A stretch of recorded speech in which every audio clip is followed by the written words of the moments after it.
আমার বেস্টি যখন একজন আদর্শ মা।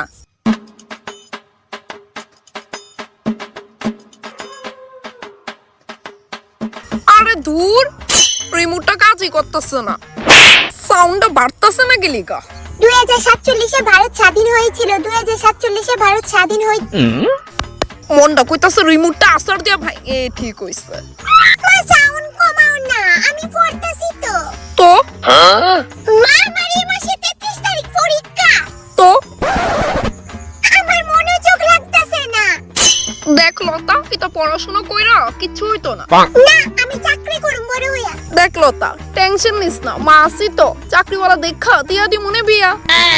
নে মার লগে বইয়া টিভি দেখ।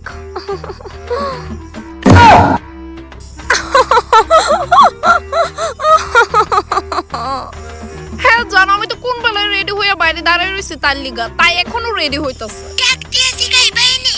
লতা, মা রেডি হইছস নি? 5 মিনিটের মধ্যে রেডি হইতাছি, দাঁড়াও।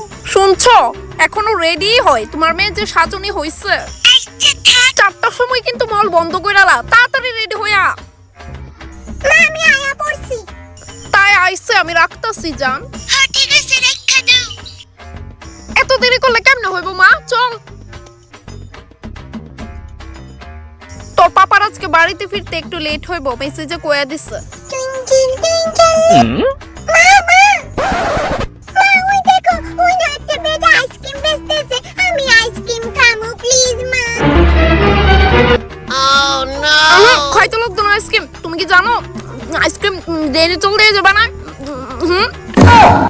লতা, পাপা আয়া পড়ছে, কই তুমি? ইয়ে, পাপা আইছে, ইয়ে। আমার জান আইছে। আয়ো মা, কোলে আয়ো, অনেক মিস করছি তোমারে, আয়ো। হ ঠিক হই আছে, আমি তো উইরা আয়া জুইরা বইছি, এলিগা আমারে কারোর চোখেই পড়ে না। মা লতিকা, কি হইছে তোমার? বাড়িতে আইলি তুমি সবাই আগে তারে ডাক দো, আমারে তো মোটেও মিস করো না তুমি। এত বড় বুন্নি বেডি ইতা কিতা করে? Oh no!